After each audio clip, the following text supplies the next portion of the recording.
શહેરના Varachha police station વિસ્તારમાં ફરિયાદી સાથે સસ્તામાં કસ્ટમમાંથી મળેલું સોનું સસ્તા ભાવમાં આપી અને છેતરપિંડી કરવાની ફરિયાદ વરાછા પોલીસ સ્ટેશનમાં નોંધાયેલ છે। સમગ્ર ઘટનાની હકીકત જોતા આ કામના ફરિયાદી પાસેથી આરોપીઓએ પોતે ગુનાહિત કાવતરાના ભાગરૂપે આગળિયા પેઢી દર્શાવી અને કસ્ટમમાંથી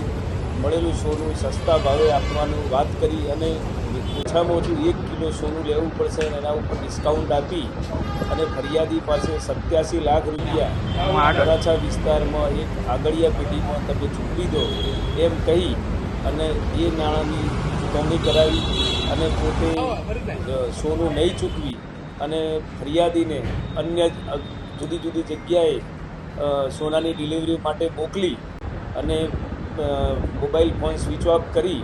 અને નાસી જઈ ગુનો કર્યા અંગેની ફરિયાદ નોંધવામાં આવેલી। આ કામે વરાછા પોલીસે ગુનો નોંધાતા તપાસ હાથ ધરી કુલ 4 આરોપીઓની ધરપકડ કરેલ છે અને હાલ તપાસ ચાલુ છે।